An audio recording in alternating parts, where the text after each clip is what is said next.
এটা নিয়ে যেন চিন্তা না করেন, বরং সে চায় আপনার বন্ধুদের সাথে সাক্ষাৎ নিয়ে যেন আপনি চিন্তামগ্ন থাকেন, বা ছুটির দিনে কোথাও একত্রিত হওয়া নিয়ে, ভালো কোনো সময় নিয়ে, এই শুক্রবারে আমরা কি করব, পরের ছুটির দিনে কি করব, ভবিষ্যতের ব্যাপারে সে চায় নিকট ভবিষ্যৎ নিয়ে যেন চিন্তা করেন, আর দীর্ঘমেয়াদী ভবিষ্যতের কথা যেন ভুলে যান। অনেকের কাছে দীর্ঘমেয়াদী চিন্তাটা এরকম যে আমি তো দীর্ঘমেয়াদী চিন্তা করছি, আমি চিন্তা করছি কিভাবে একটি বাড়ির মালিক হওয়া যায়, অথবা চিন্তা করছি কোন শহরে বসতি করব, বা আমি ভবিষ্যৎ শিক্ষা নিয়ে চিন্তা করছি। কিন্তু আল্লাহ আসলে চান আপনি যেন আরো দীর্ঘমেয়াদী চিন্তা করেন। যখন আপনি তার সামনে গিয়ে দণ্ডায়মান হব, তখন কি জবাব দেব, এভাবে যখন চিন্তা করবেন, তখন আল্লাহর সাথে সাক্ষাৎ নিয়ে আপনার একটা পরিকল্পনা থাকবে। ঠিক যেমন তরুণরা ভার্সিটিতে ভর্তি হওয়ার পর তাদের একটা প্ল্যান থাকে 3 বা 4 বছরের মাঝে গ্রাজুয়েট হওয়া। এই প্ল্যান থাকার ফলে আপনি তখন অনেক সাবধানতার সাথে বিভিন্ন কোর্স নেবেন। এই সেমিস্টারে কোনটা কোনটা নেবেন, পরের সেমিস্টারে কোনটা কোনটা নেবেন, এখন আপনার কাছে কত ক্রেডিট আছে, কোন কোন কোর্সগুলো ঢিলে ঢালাভাবে করলেও হবে, এই সকল ব্যাপারে আপনার সুচিন্তিত একটি পরিকল্পনা থাকে। যদি পিছিয়ে পড়েন, তাহলে অতিরিক্ত কাজ করে তা পুষিয়ে নিতে হবে। কিন্তু যদি আপনার কোনো লক্ষ্য না থাকে, যারা ভার্সিটিতে যায় কিন্তু কবে গ্রাজুয়েট হবে এই ব্যাপারে কোনো মাথা ব্যথা নেই, 10 বছর যাবৎ ভার্সিটিতে পড়ে আছে, তোমার মেজর কোন বিষয়, আমি এখনো ভাবছি, তোমার চুল পেকে গেছে আর এখনো মেজর সাবজেক্ট নিয়ে চিন্তা করছো, এরকম উদ্দেশ্যহীন মানুষও রয়েছে। শয়তান মানুষের এমন উদ্দেশ্যহীন জীবনই পছন্দ করে।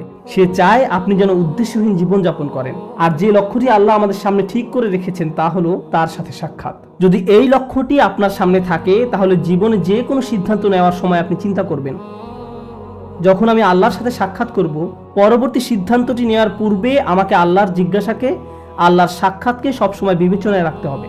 কিন্তু শয়তান যদি এই লক্ষ্যটি দূর করে দিতে পারে, তাহলে আমার মাথায় এই চিন্তাটি আসেও না। আমরা তখন যা ইচ্ছা তাই করি। আল্লাহর চিন্তা আমাদের মাথা থেকে দূর হয়ে গেছে, কারণ শয়তান আপনার সামনে একটি আবরণ তৈরি করে দিয়েছে। ফলে আপনি আপনার সামনের অবশ্যম্ভাবী গন্তব্যের ব্যাপারে অন্ধ হয়ে পড়েছেন। শয়তান চায় আপনি যেন ভবিষ্যৎ নিয়ে উদ্বিগ্ন থাকেন। সার্বক্ষণিক উদ্বেগ যেন আপনাকে তাড়া করে ফিরে। আমার ছেলে কি করবে, সে কি অবাধ্য হয়ে পড়বে, আমার মেয়ে কি করবে, আমার স্বামী কি করবে, আমার স্ত্রী কি করবে। আপনি এভাবে অন্যদের নিয়ে সবসময় উদ্বিগ্ন থাকেন, তারা কি করবে, যেন তাদের দায়িত্ব আপনার উপর বা আপনি তাদের নিয়ন্ত্রণ করেন। আমরা নিজেদেরকে ভালোভাবে নিয়ন্ত্রণ করতে পারি না, অথচ মনে করি যেন আশপাশের সবকিছু আমরা নিয়ন্ত্রণ করতে পারবো, তাদের ভবিষ্যৎ কি হবে তাও নিয়ন্ত্রণ করতে পারবো। আপনি এমন অনেক মায়ের সন্ধান পাবেন দুশ্চিন্তা একেবারে মরে যাচ্ছেন যে আমার মেয়ের কেন বাচ্চা হচ্ছে না, তার কখন বাচ্চা হবে, সে তাকে ফোন করে এভাবে, আল্লাহ চায় তোমার জন্য একটি বাচ্চা হয়। আল্লাহ তার জন্য সন্তান চায় না, আপনি চাচ্ছেন। আমি জানি না আপনি আল্লাহর কাছ থেকে কোনো ইমেল পেয়েছেন কিনা যে তাকে এভাবে বলছেন। এভাবে চরম আকাঙ্ক্ষিত পার্থিব জিনিসটি আপনার অন্তরে সবসময় জায়গা দখল করে রাখে। ফলে ভবিষ্যতের চিন্তা বলতে শুধু এটাই বুঝেন, আমার অমুক জিনিসটি নেই, আমার তো এটা নেই, আমার এটার জন্য অপেক্ষা করছি, আমি জানি না কেন এটা পাচ্ছি না। জিনিসটি পাওয়ার জন্য এভাবে আপনি সম্পূর্ণ আচ্ছন্ন হয়ে পড়েন, পুরোপুরি ব্যাকুল হয়ে পড়েন। শয়তান চায় এভাবে সম্পূর্ণভাবে যেন আপনি আচ্ছন্ন হয়ে পড়েন। কারণ যদি এমনটা করেন, প্রথমত আল্লাহ আপনাকে যা দিয়েছেন তাতে সুখী থাকবেন না, দ্বিতীয়ত সহজেই ভুলে যাবেন যে যিনি সবকিছু নিয়ন্ত্রক তিনি হলেন আল্লাহ। আমি আসলে আমার সন্তানদের নিয়ন্ত্রণ করি না। একটি নির্দিষ্ট বয়সে পৌঁছানোর পর তারা যা কিছু করে তা তাদের এবং আল্লাহর মাঝে। সর্বোচ্চ আমি যা করতে পারি তা হলো উপদেশ দেয়া, তাদের সিদ্ধান্ত একান্তই তাদের। যদি আমাদের রাসূলুল্লাহ সাল্লাল্লাহু আলাইহি সাল্লাম তার নিজ কন্যা ফাতেমার দিকে ফিরে বলতে পারেন, হে মুহাম্মাদের মেয়ে ফাতিমা, আল্লাহকে ভয় করো, আমি তোমাকে আল্লাহ তাআলার পাকড়াও হতে রক্ষা করতে পারবো না, তোমাকে সাহায্য করার মতো কোনো সামর্থ্য আমার থাকবে না, তিনি এটাই তার নিজের মেয়েকে বলেছেন, তাহলে আমরা কিভাবে মনে করি যে আমরা অন্যদের নিয়ন্ত্রণ করতে পারবো? এমনকি আমাদের পরিবারের মধ্যেও শয়তান চায় আমরা যেন মনে করি আমরা হলাম নিয়ন্ত্রক। কিন্তু বিষয়টা আসলে আল্লাহর অধিকারে। সে আমাদের মনকে এভাবে সম্পূর্ণ আচ্ছন্ন করে ফেলে। আর অবশ্যই মানুষকে নিয়ন্ত্রণ করতে গেলে হিতে বিপরীত হয়। মানুষকে নিয়ন্ত্রণ করা যায় না, আসলেই যায় না।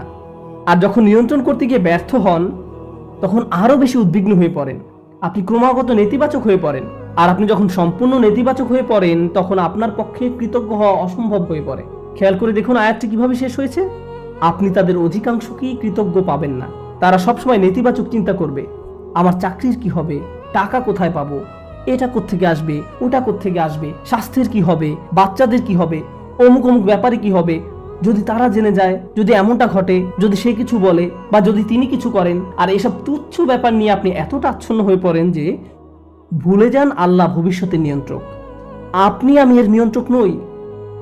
আমরা যে একটি ভালো দিন অতিক্রম করি, এটা এই জন্য নয় যে আমরা খুব ভালোভাবে প্ল্যান করে দিনটি কাটিয়েছি, বা আমরা এটা অর্জন করেছি, বা দিনটাকে নিয়ন্ত্রণ করে কাটিয়েছি। একমাত্র আল্লাহর কাছ থেকেই প্রশান্তি আসে। আমাদের শরীর যে সঠিকভাবে কাজ করছে এবং এখানে শুক্রবারে জুমার নামাজের জন্য যে এসে বসে আছি, আল্লাহ আমাদের এই শক্তি সামর্থ্য দিয়েছেন। আর আমরা এটা ভুলে যাই। আমরা মনে করি ভবিষ্যতের সবকিছু আমরা নিজেরাই সমাধান করে ফেলতে পারবো। শয়তান এই কাজটাই করে। সে আপনাকে এই ধারণা দিয়ে বিভ্রান্ত করে ফেলে যে ভবিষ্যৎ আমাদের নিয়ন্ত্রণে। শয়তানের আরো একটি বড় অস্ত্র হলো ভবিষ্যৎ সম্পর্কে আপনাকে হতাশ করে দেয়া। আর কোনো কিছুতেই কাজ হবে না, পূর্বের কোনো পরিকল্পনাই তো কাজে আসেনি, তুমি সব সময় ব্যর্থ হবে, তোমার কপালে শুধু ব্যর্থতাই আছে। এভাবে নিজের সম্পর্কে এত হতাশ এবং নেতিবাচক হয়ে পড়েন যে আপনি শুধু নিজের সম্পর্কে হতাশাজনক মনোভাব পোষণ করেন না, বরং এই হতাশা সংক্রামক হয়ে পড়ে। যেমন কেউ যদি পরীক্ষায় পাশ করে আসে, আপনি হয়তো তখন বলে বসেন, পাশ করলে কি হবে, চাকরি পাবে না, পারিবারিক ঐতিহ্য, কি বা করার আছে। এটা শয়তানের দুঃখবাদ বা হতাশার একটা অংশ। সে আপনার কাছ থেকে এটাই আশা করে। কারণ কেউ যদি সবসময় এভাবে দুঃখ এবং হতাশায় নিমজ্জিত থাকে, তাহলে কিভাবে সে আল্লাহর প্রতি আশা ধরে রাখবে? কোন অন্তর নিয়ে তারা আল্লাহর নিকট দোয়া করবে? যদি তারা ইতিমধ্যেই পরাজয় স্বীকার করে নেয়, তাহলে কোনো কিছুই আর কাজ করবে না। তখন আল্লাহর নিকট থেকে তাদের আর কোনো প্রত্যাশা থাকে না। আল্লাহর সাথে আমাদের সবচেয়ে গুরুত্বপূর্ণ সম্পর্ক হলো তার নিকট দোয়া করা, তার নিকট আশা করা। আর আপনি নিজেই কিনা এই সম্পর্কটা কেটে দিলেন, আশাহীন হয়ে গেলেন।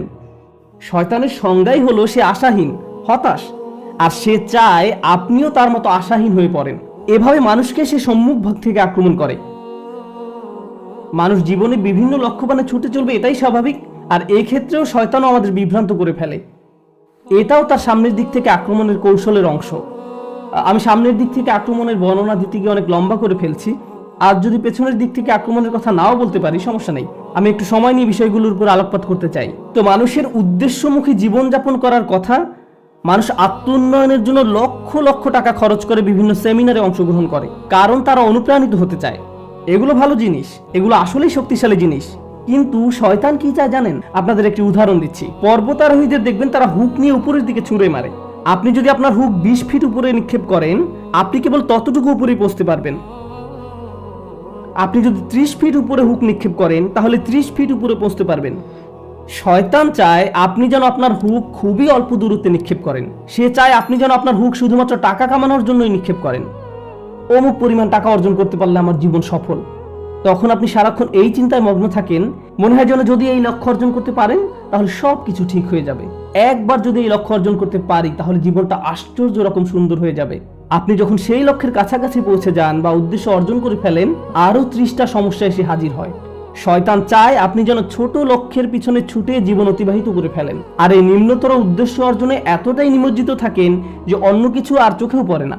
আমার আপনার জীবনে বিভিন্ন লক্ষ্য থাকার কথা। আমার স্বাস্থ্য নিয়ে লক্ষ্য থাকার কথা, আমার ক্যারিয়ার নিয়েও লক্ষ্য থাকার কথা, শিক্ষা নিয়ে লক্ষ্য থাকা উচিত। একটা ব্যাপার মনে রাখুন, এই লক্ষ্যগুলো আসলে আপনার জীবনের মূল উদ্দেশ্য নয়।